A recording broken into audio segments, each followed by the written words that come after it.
السلام علیکم ورحمۃ اللہ وبرکاتہ۔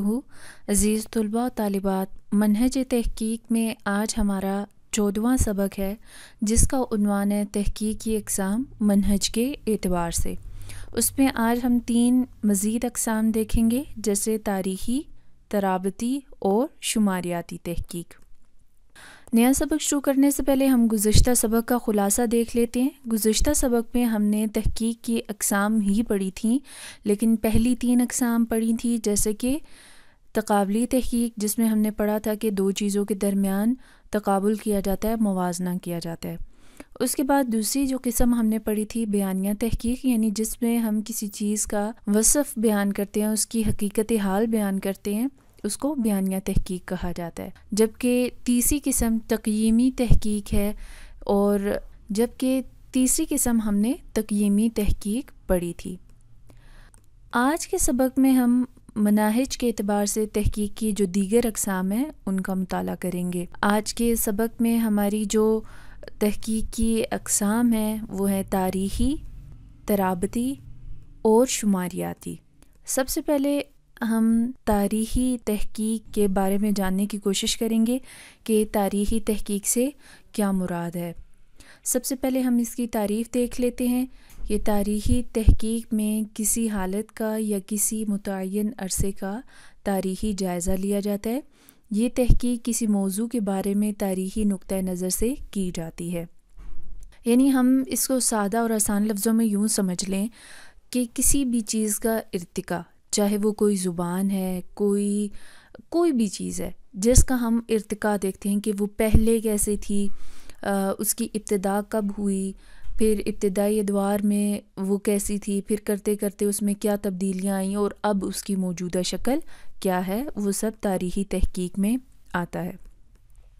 مثال کے طور پر ہم لے لیتے ہیں کسی ملک کا خاص عرصے میں ترقی کرنا۔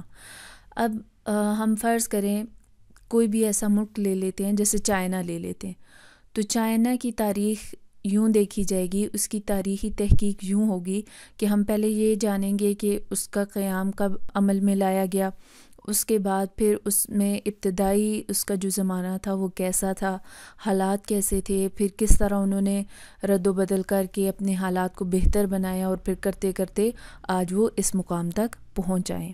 اسی طرح جامعات کا ارتقاء، کیونکہ اکثر ہم لوگ جامعات کو دیکھتے ہیں کہ آج موجودہ شکل ہمارے سامنے کھڑی ہے، ایسا شروع میں نہیں ہوتا۔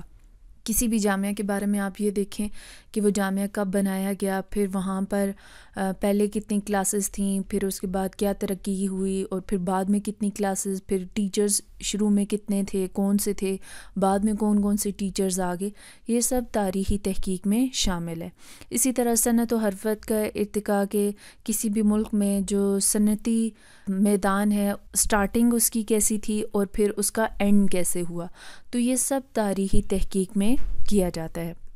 اب تاریخی تحقیق کی چند مثالیں ہیں، یعنی جن پر یہ مقالہ جات لکھے گئے ہیں، جیسے عہد نامہ جدید کی تدوین کا تاریخی مطالعہ۔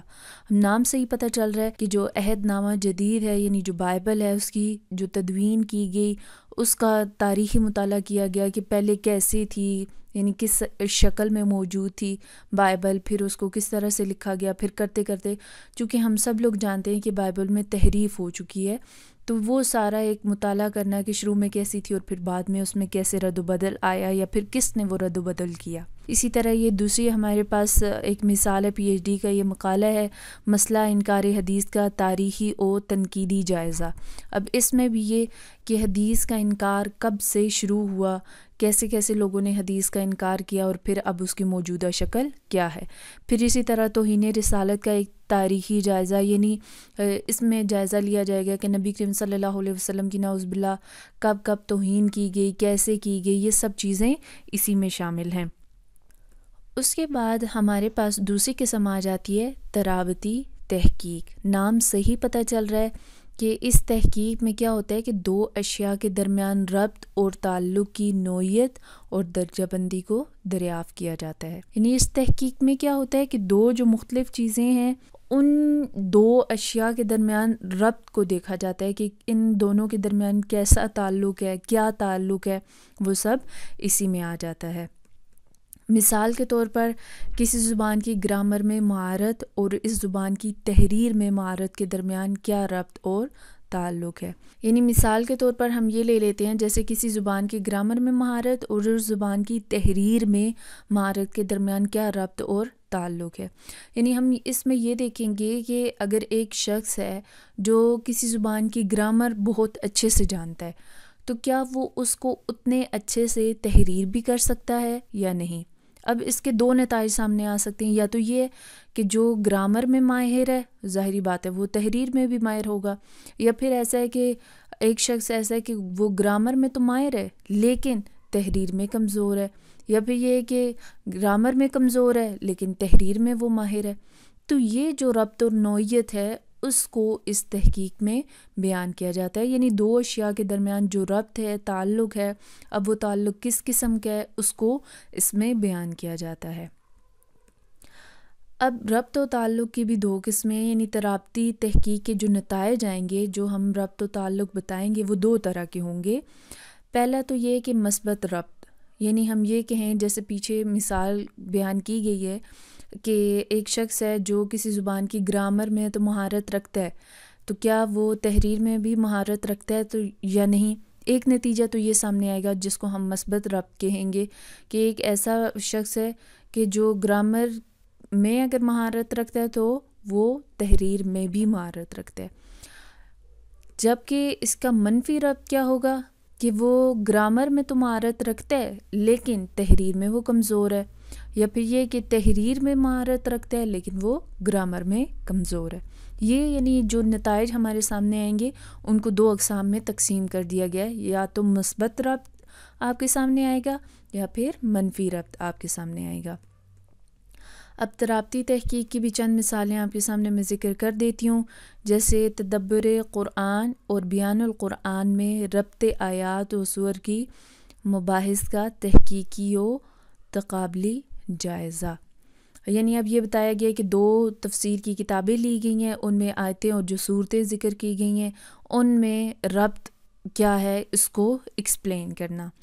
پھر اسی طرح یہ دوسری ایک تفسیر کا ذکر کیا گیا کہ اس میں کیا ربط اور مناسبت ہے۔ تیسری ہمارے پاس قسم ہے شماریاتی تحقیق۔ شماریاتی تحقیق سے مراد ایسی تحقیق ہے کہ جس کی بنیاد کس چیز پر ہوتی ہے؟ معلومات اکٹھے کرنے پر۔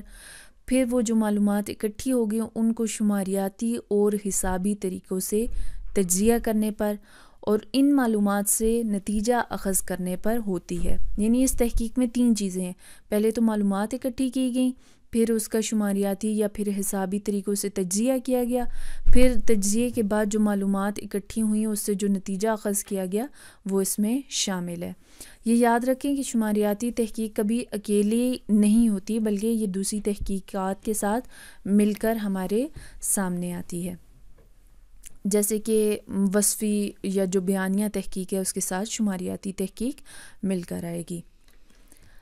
اب شماریاتی تحقیق کی بھی چند مثالیں ہیں، یہ کچھ مقالہ جات ہیں جن میں ذکر کیا گیا ہے کہ تکفیری رجحانات کی اصلاح، گوجرانوالہ ڈویژن کے علماء کی آراء کا شماریاتی جائزہ۔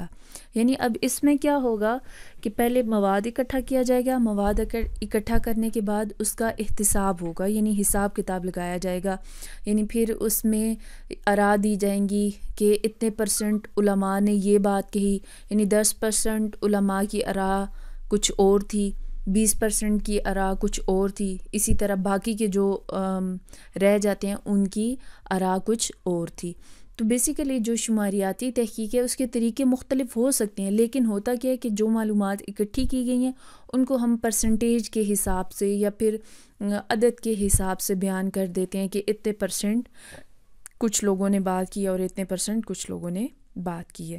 اب یہ جیسے آپ کے سامنے دوسرا مقالہ بھی ذکر کیا گیا ہے اور یہ تیسرا مقالہ بھی ذکر کیا گیا ہے۔ خلاصہ کلام، آج کے سبق میں ہم نے منہج کے اعتبار سے تحقیق کی 3 اقسام دیکھی ہیں۔ پہلی قسم ہے تاریخی تحقیق۔ ہم نے یہ واضح کیا کہ تاریخی تحقیق میں ہم کسی بھی چیز کا ارتقا بیان کرتے ہیں۔ ترابطی تحقیق میں ہم 2 اشیاء کے درمیان جو ربط و تعلق ہے اس کو بیان کرتے ہیں، اور شماریاتی تحقیق میں ہم احتساب کرتے ہیں، یعنی اس کا حساب لگا کر، جائزہ لگا کر وہ ہم بیان کرتے ہیں۔ امید ہے کہ آج کا سبق آپ کو اچھے سے سمجھ آ گیا ہوگا، جس میں ہم نے تحقیق کی اقسام با اعتبار مناہج دیکھیں، اور ان میں سے بھی 3 اقسام ہم گزشتہ سبق میں پڑھ چکے تھے، اور باقی کی جو 3 اقسام ہیں وہ ہم نے اس سبق میں پڑھی۔ آج کے لیے اتنا ہی کافی ہے۔ السلام علیکم ورحمۃ اللہ وبرکاتہ۔